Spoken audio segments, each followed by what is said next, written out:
Hello everyone, this side Surabhi Mathur from biology concept और आप सभी का स्वागत है आपके अपने यूट्यूब चैनल में जिसका नाम है बायोलॉजी कॉन्सेप्ट। और बच्चों, आज हम लोग पढ़ने वाले हैं एक इम्पॉर्टेंट टॉपिक और वो इम्पॉर्टेंट टॉपिक है मॉर्फोलॉजी ऑफ फ्लावरिंग प्लांट्स। लेकिन इस टॉपिक को शुरू करने से पहले आप सभी से रिक्वेस्ट है कि अगर आपको वीडियो पसंद आता है तो प्लीज इसको ज्यादा से ज्यादा लाइक करिएगा, शेयर करिएगा और चैनल को सब्सक्राइब करिएगा। तो आइए मिलकर शुरू करते हैं ये वाला topic, morphology of flowering plant. बच्चों, सबसे पहले हम वर्ड पर जाते हैं। मॉर्फोलॉजी मॉर्फोलॉजी वर्ड का मतलब क्या होता है? जहां पर भी मॉर्फोलॉजी वर्ड आता है उसका मतलब होता है एक्सटर्नल अपीयरेंस, यानी कोई भी चीज दिखने में, बाहर से दिखने में कैसी लग रही है, उसको तो हम बोलते हैं मॉर्फोलॉजी। और अगर हम इंटरनल स्ट्रक्चर की बात करते हैं तो उसका मतलब होता है कि हम अगर हम इंटरनल स्ट्रक्चर पढ़ रहे हैं इट मींस हम एनाटॉमी पढ़ रहे हैं। तो आज हम क्या देख रहे हैं? एनाटॉमी नहीं देख रहे हैं, हम लोग क्या देख रहे हैं? External appearance of flowering plant. बच्चों, कोई भी प्लांट जो होता है, फ्लावरिंग प्लांट होता है, उसके मेनली 6 पार्ट्स होते हैं। कौन कौन से? सबसे पहले आती है बात रूट की। और क्या होता है?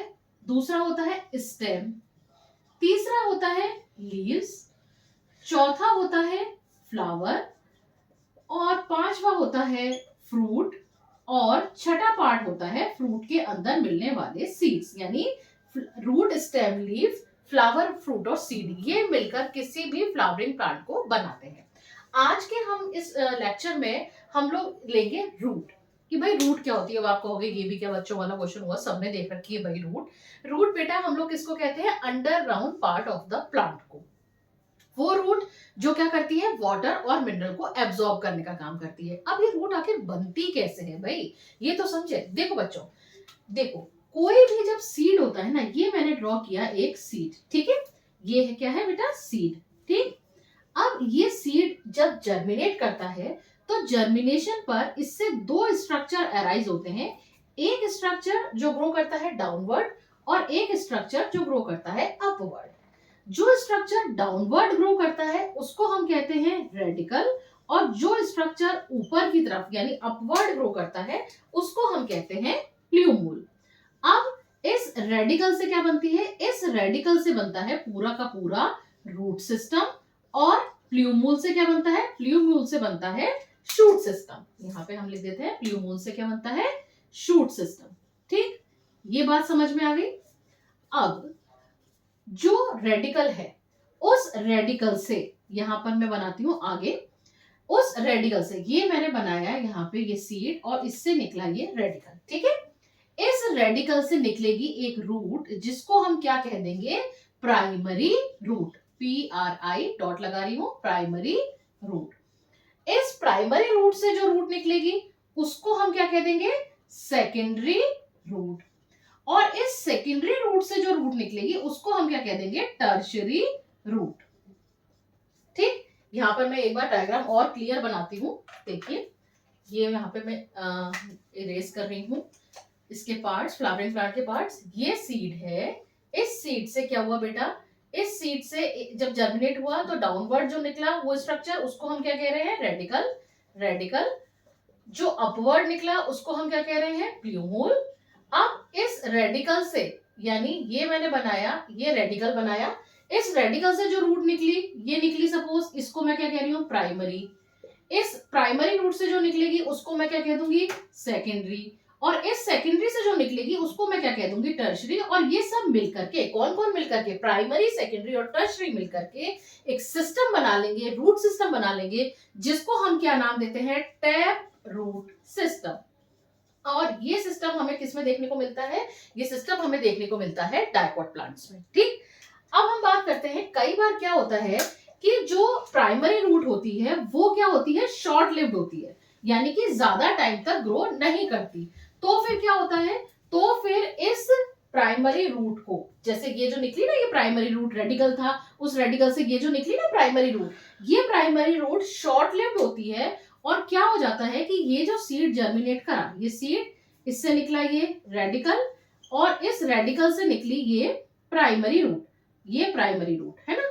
अब ये शॉर्ट लिव्ड होती है और जल्दी ही रिप्लेस हो जाती है बहुत सारी रूट्स के थ्रू। कैसे समझते हैं? ये बनाया सीड, ये रेडिकल, और इससे जो ये प्राइमरी रूट है ये ज्यादा टाइम डेवलप नहीं हुई और ये रिप्लेस हो गई किससे? बहुत सारी रूट्स के थ्रू। इस तरह से ये देखो काफी सारी रूट्स बन जाती है। तो ये वाला जो रूट सिस्टम कहलाएगा, ये क्या कहलाएगा? फाइब्रस रूट सिस्टम, फाइबर के जैसे हो जाती है, तो फिर इस सिस्टम को क्या कह देंगे, फाइब्रस रूट सिस्टम। और ये किस में देखने को मिलता है, मोनोकॉट्स में। तो दो सिस्टम हमने देखे, एक टैप रूट सिस्टम और एक fibrous root system. Tap root system हमने देखा किसमें, डाइकॉट में। फाइब्रस रूट सिस्टम हमने किसमें देखा, वो हमने देखा मोनोकॉट्स में। टैप रूट सिस्टम में जो प्राइमरी रूट होती है वो लॉन्ग लिव्ड होती है, जबकि फाइब्रस रूट सिस्टम में जो रूट होती है वो कैसी होती है, शॉर्ट लिव्ड होती है।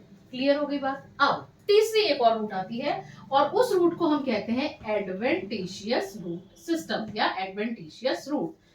कब कहते हैं एडवेंटिशियस रूट, कि जब रूट रेडिकल से ना डेवलप होके प्लांट के किसी और पार्ट से डेवलप हो जाए, तो हम उसको क्या कह देते हैं, एडवेंटिशियस रूट। अब आप कहोगे ऐसा कैसे भाई, भाई हम सबने देखा है बरगद का पेड़ यानी कि बैनियन ट्री, उसमें आपने देखा है ना कि बहुत सारी रूट्स जो होती है, उन रूट्स को हम पर्टिकुलरली नाम देते हैं प्रॉप रूट्स। वो प्रॉप रूट्स जो है वो किसका एग्जांपल है, वो एडवेंटिशियस रूट का एग्जांपल है। वो कहीं स्टेम से डेवलप हो रही है, किसी ब्रांच से डेवलप हो रही है, तो वो क्या हुआ, रेडिकल से डेवलप नहीं हुई, तो इसीलिए हम उसको क्या कह देंगे, एडवेंटिशियस रूट। तो तीन तरह के रूट्स हम लोगों ने देख ली।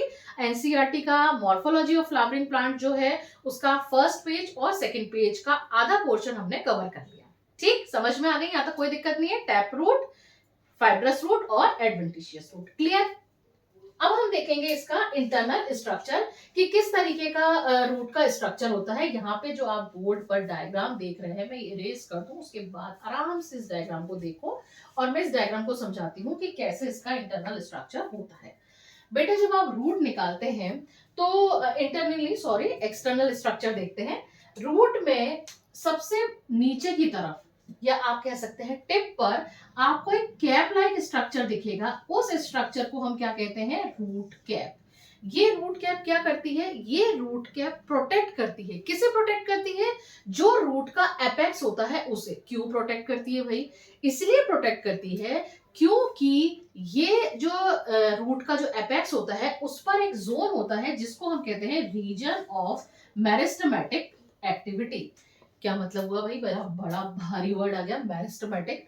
बेटा मेरिस्टेमेटिक वर्ड जहां पर भी आता है ना, उसका मतलब होता है मेरिस्टोस यानी कि डिवाइड करने की कैपेसिटी।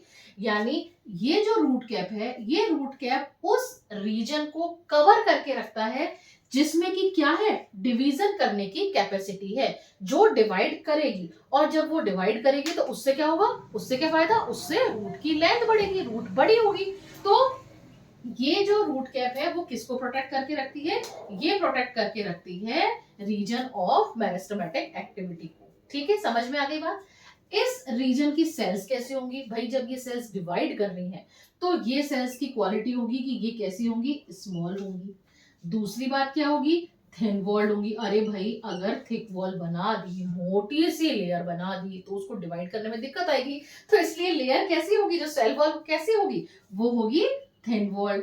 तीसरी बात क्या होगी भाई, जब डिवाइड करेंगी तो फिर उनको एनर्जी भी चाहिए, उनको खाना भी चाहिए, तो इसका मतलब क्या मिलेगा, उसमें प्रोटोप्लाज्म मिलेगा, और प्रोटोप्लाज्म अच्छी कौन सी अमाउंट में मिलेगा, तो इसीलिए इसमें कैसा प्रोटोप्लाज्म मिलता है, इसमें मिलता है डेंस प्रोटोप्लाज्म। अब भाई किसी भी सेल में किस, जो ब्रेन आप कह लीजिए, वो क्या होता है या कौन कंट्रोल करता है किसी भी सेल की एक्टिविटी को, न्यूक्लियस। तो इसमें क्या चीज प्रेजेंट होगी, तो लिख दो भाई आराम से कि भाई प्रोमिनेंट न्यूक्लियस इज प्रेजेंट। यहाँ पे प्लस लगा दिया और यहाँ लिख दिया प्रोमिनेंट न्यूक्लियस। तो ये किसके फीचर हो गए, ये फीचर हो गए रीजन ऑफ मेरिस्टेमेटिक जोन के, या आप कह सकते हैं मेरिस्टेमेटिक जोन के फीचर हो गए।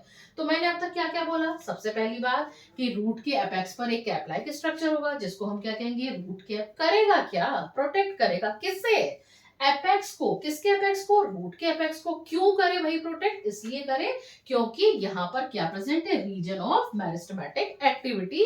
क्योंकि ये जब डिवाइड करेगा तभी सेल डेवलप होगी, तभी जो रूट जो है वो उसकी लेंथ इंक्रीज होगी। अब आ जाते हैं दूसरे रीजन पर, ये फर्स्ट लगा दिया निशान, ये लगा दिया second number, region of meristematic activity, जो किससे मिलकर बनेगा, ऐसी सेल से मिलकर बनेगा जो कैसी होंगी, साइज में स्मॉल होंगी, थिन वॉल्ड होंगी, डेंस प्रोटोप्लाज्म होगा और प्रोमिनेंट न्यूक्लियस होगा। उसके बाद बेटा जो रीजन आता है, जो रेड कलर के मार्कर से आपको दिख रहा है, रीजन ऑफ इलोंगेशन। क्या होता है कि मेरिस्टेमेटिक एक्टिविटी से जो सेल्स बन रही है, अब क्या होगा, उसका साइज इंक्रीज होगा। पहले तो क्या हुआ, नंबर इंक्रीज हुआ, अब क्या हुआ, साइज इंक्रीज होगा। वो सेल्स कैसी हो जाएंगी, इलोंगेटेड हो जाएंगी, लंबी हो जाएंगी। तो वो रीजन क्या कहलाएगा, रीजन ऑफ इलोंगेशन। और लास्ट में क्या होगा कि जो सेल्स साइज में लंबी हो गई, जिनका साइज बड़ा हो गया, वो क्या होगी, धीरे धीरे उनमें क्या होगा, मैच्योरेशन स्टार्ट होगा, उनमें डिफरेंशिएशन स्टार्ट होगा। और वो रीजन को हम क्या कह देंगे, उस रीजन को हम कह देंगे रीजन ऑफ मैच्योरेशन, जहां पर सेल्स डिफरेंशिएट होने लगती है, सेल्स मैच्योर होने लगती है। अब हमें कैसे पता लगेगा कि कौन सा रीजन कौन सा है भाई, देखो, जो जिस रीजन में आपको रूट हेयर्स मिलेंगे, ये जो आपको थ्रेड लाइक स्ट्रक्चर्स दिख रहे हैं ना, इस तरीके की, ये जो स्ट्रक्चर्स दिख रहे हैं ना, ये थ्रेड लाइक स्ट्रक्चर्स क्या है, रूट हेयर्स है। तो ये रूट हेयर्स जिस रीजन में होंगे, वहां पर क्या होगा, वो कहलाएगा रीजन ऑफ मैच्योरेशन। फायदा क्या होगा रूट हेयर्स का, रूट हेयर्स का फायदा ये होगा बच्चों कि उससे रूट की जो एब्जॉर्बिंग सरफेस है, वो एब्जॉर्बिंग सरफेस बढ़ जाएगी, उसका एब्जॉर्प्शन करने का एरिया बढ़ जाएगा। और रूट का मेन काम क्या होता है, रूट का मेन काम होता है वाटर और मिनरल का एब्जॉर्प्शन करना। तो उससे क्या होगा कि रूट जो है वो ज्यादा अमाउंट में वाटर और मिनरल्स को एब्जॉर्ब कर सकती है, प्लस वो क्या कर सकती है कि उस किसी भी प्लांट को एंकर करके रख सकती है। तो ये काम हुआ किसका, रूट का। तो आज के लिए इतना बहुत है। अब अगला जल्दी ही आप मेरा शॉर्ट या वीडियो आपको मिलेगा, जिसमें मैं आपको दूंगी मॉडिफिकेशंस ऑफ रूट। इस लेक्चर में कहीं पर भी कोई डाउट आता है तो प्लीज आप मुझे कमेंट करके पूछ सकते हैं। आपका कमेंट मेरे लिए बहुत ज्यादा मैटर करता है। आज के लिए इतना बहुत है। अगर आपको वीडियो पसंद आया हो तो प्लीज इसको ज्यादा से ज्यादा लाइक करिए, शेयर करिए और चैनल को सब्सक्राइब करने में कोई कंजूसी नहीं। Thank you very much.